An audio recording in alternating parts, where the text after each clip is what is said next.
kwa sasa namleta aliyekuwa mbunge wetu wa miaka mingi sana pale Ubungo, lakini pia ni kamanda sana wa chama, Kamanda Mnyika. Karibu sana uzungumze na wananchi.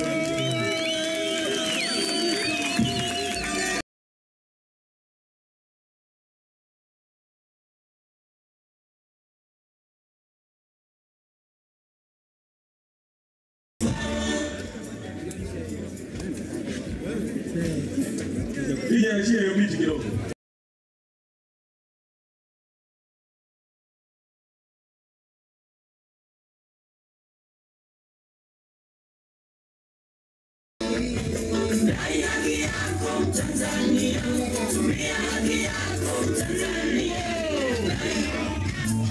Shukrani. Ndugu zangu, nashukuru nimekaribishwa kwa wimbo huo.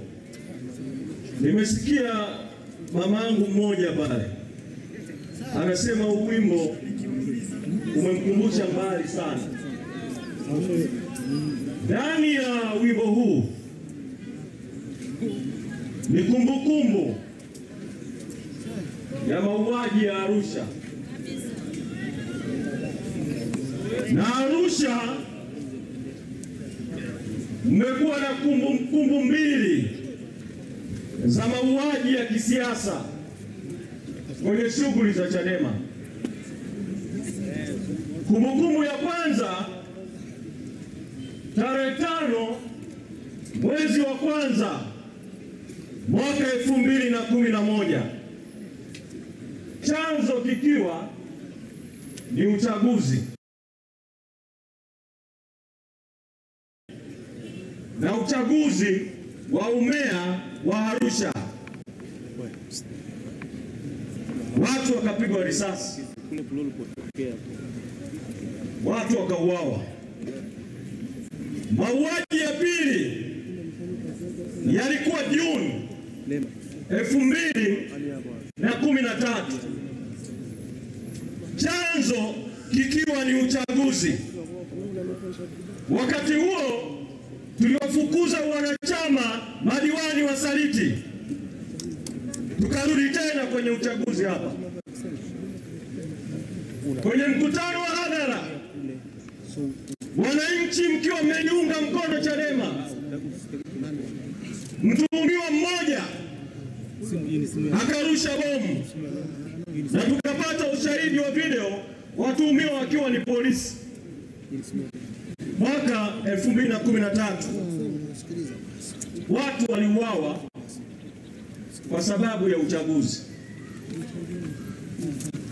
Tumekuja kuambia kwa kuwa kwenye historia ya nchi yetu kwa nyakati mbalimbali, mwisho ikiwa uchaguzi wa vijiji na vitongoji 2024, watu wameuawa Singida, Tunduma, Dar es Salaam.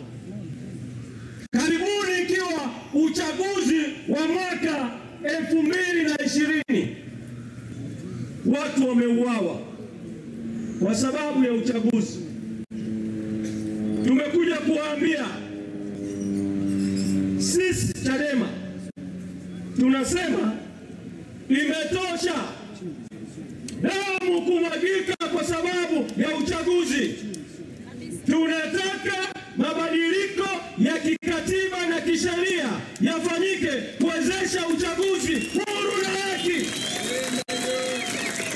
ili kufanya uchaguzi bila kumwaga damu. Ndio msimamo wetu wote wanachadema, wanachama wote na wapenzi wa Chadema na Watanzania, kwamba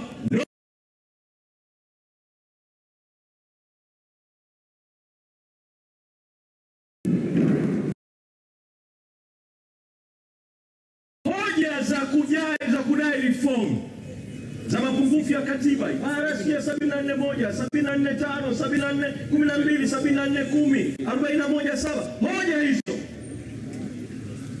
sisi tumekushazizungumza sana kwenye majukwaa, kwenye mazungumzo. Lakini kwa sababu niko Arusha, nisemee jambo moja, kwa kuwa Arusha hii ni makao makuu ya mahakama ya Afrika. Zipo kesi mbili zilifunguliwa mahakama ya Afrika hapa Arusha na zikahukumiwa. Moja ilifunguliwa zamani sana wakati Mtikila akiwa hai, mwaka 2013. Uamuzi ukatoka mahakama ya Afrika hapa, kesi ya mgombea binafsi. Tanzania ikaagizwa toka mwaka 2013 irekebishe katiba kama sehemu ya kufanya uchaguzi kuwa huru na haki, iingize haki ya wagombea binafsi. Serikali ya Tanzania miaka yote imepuuza kesi ambayo Mtikila alikuwa mbele, lakini nyuma yake walikuwa wanaharakati. Ikafunguliwa kesi nyingine miaka ya karibuni, ikasema kwamba katiba ya Tanzania kifungu kinachosema matokeo ya urais hayawezi kuhojiwa mahakamani ni kinyume na mikataba ya Afrika ya utawala, ya haki, ya uchaguzi. Tanzania ikapewa mwaka mmoja irekebishe katiba, wanaharakati wakiwa mstari wa mbele. Sasa mimi niko hapa Arusha, nimemsikia rais akisema wanaharakati wakae mbali, wanaharakati wa Kenya wakae mbali, wanaharakati wa Tanzania wakae mbali. Mimi nawaambia wanaharakati, mahali pa kumshika Rais Samia ni kurudi kwa haraka mahakama ya Afrika kukazia hukumu ili Tanzania ilazimishwe na mahakama. Uchaguzi usiendelee mpaka kwanza katiba irekebishwe, na tukishaingia kwenye kurekebisha katiba kutaka matokeo ya rais yahojiwe mahakamani, mgombea binafsi, huko napo utashughulika na masuala ya tume na mambo mengine.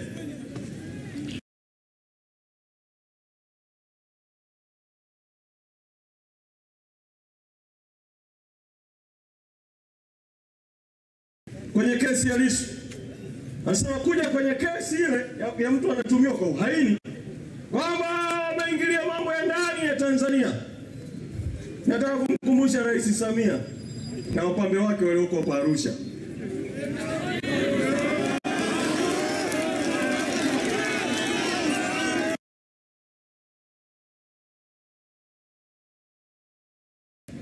Kaunda alishtakiwa kwa uhaini.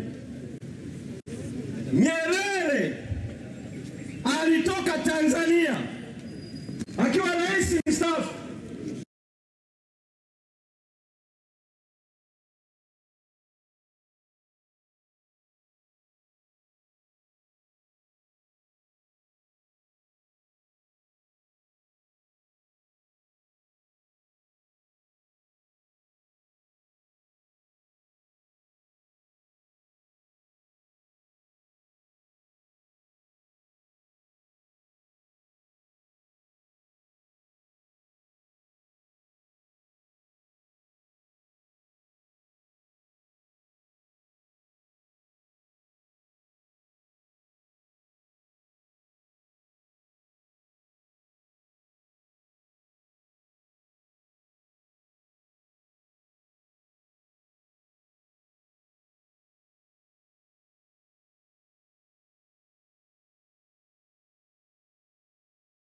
Tarehe 21 mwezi Januari mwaka 1993.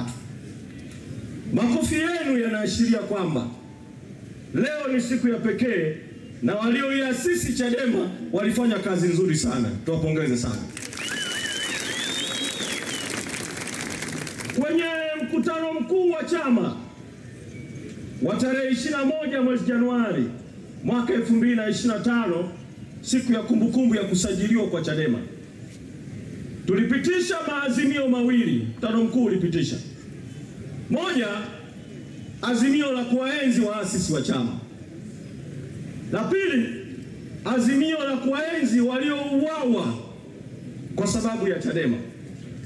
Kupitia siku hii ya pekee, tarehe 28 mwezi Mei, naomba kupitia kwenu nitoe shukrani kwa kweli kwa waasisi watatu. Wako waasisi wengi, lakini waasisi watatu walioasisi Chadema. Mwenyekiti Edwin Mtei ambaye ana makazi yake Arusha hapa Tengeru, tunamshukuru sana. Mwenyekiti hayati Bobu Makani amezikwa Shinyanga pale, tunamshukuru sana. Tunamshukuru vile vile mwenyekiti wa tatu na mwenyekiti kijana muasisi wa Chadema, mwenyekiti Freeman Mbowe, tunawashukuru sana. Chadema ni safari ilianzishwa ikiwa na madhumuni, falsafa, itikadi, misingi. Katika safari hiyo toka mwaka 92 kuna kupokezana uongozi. Sasa uongozi uko chini ya mwenyekiti Tundu Lissu na makamu mwenyekiti John Heche. Ninaomba watu wa kaskazini, kwa sababu mimi ni mwenzenu vile vile wa kaskazini kwa upande. Baba yangu ni Msukuma, kanda ya Ziwa Victoria. Mama yangu ni Mpare wa Kilimanjaro Kiurio, kwa hiyo Wachaga ni watani zangu. Kaskazini hii Sakina hapo nimewahi kuishi hapo Arusha Sakina nikiwa mdogo, lakini vile vile sekondari nimekwenda kusoma Maua Seminari Kilimanjaro. Kwa hiyo nawafahamu vizuri watu wa kaskazini. Nawaomba watu wa kaskazini, nawaomba sana. Chadema iko katikati ya vita kubwa sana ambayo watawala wanaipiga dhidi ya Chadema. Vita hiyo lengo kuu ni kukwamisha no reforms, no election. Vita hiyo tarehe 23 nilisema kwamba kuna mapigano kama 7 wanayapigana katika hiyo vita. Leo kwa sababu ya muda nisiyazungumze, lakini naomba kwa sababu tuko hapa soko kuu na lile bunge kule bungeni alitimiza wajibu wake. Yaani Mange Kimambi anaandika si watu wametoa siri dola milioni 26 za jeshi, bunge alijadili kule, anaandika wengine wanaleta nyaraka bwana kuwa mkoa amejibikizia viwanja bilioni 1, bunge alijadili kule, sijui kimemo kimetolewa bilioni 15 wajadili, bunge limepoteza uhalali, si ndio? Sasa sisi leo hili liwe bunge letu hili la soko kuu, na nyinyi wote ni wabunge, nataka tupige kura, na mimi naomba nijiteue kuwa speaker wa bunge hili, na nitawahoji kura 3. Kura ya kwanza nataka tuwahoji ili wapate kura ya wananchi, na wapiga picha mpige kura ya wananchi. Wale mnaosema bila mabadiliko hakuna uchaguzi, no reforms, no election,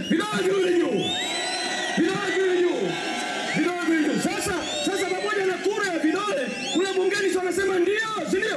Sasa sisi tuseme no reforms, no election, no reforms, no election, no reforms, no election, no reforms, no election, no reforms, no election. Asanteni sana. Kura ya pili. Sisi tukiwaambia wafanye reforms, wao wanasema huu ni mwezi Mei, muda utoshi, uchaguzi uko Oktoba, bunge linavunjwa tarehe 27. Sisi tunawaambia kama mnasema muda utoshi, sisi tuko tayari uchaguzi usogezwe mbele mpaka kwanza reforms zifanyike. Sasa hayo makofi peke yake hayatoshi. Bunge ili lipige kura ya vidole. Wale mnaunga mkono kwamba uchaguzi uahirishwe, vidole viwili juu. Uchaguzi uahirishwe, vidole viwili juu. Uchaguzi uahirishwe, vidole viwili juu.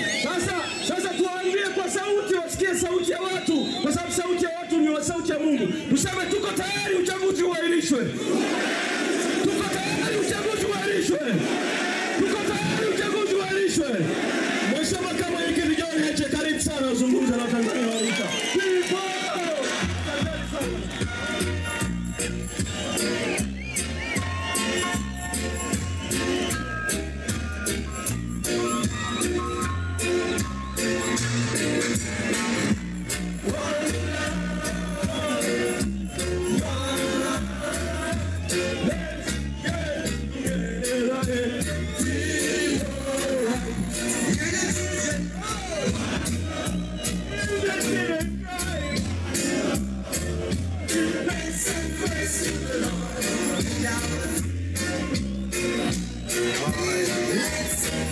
Haya. Arusha mmetisha people. Arusha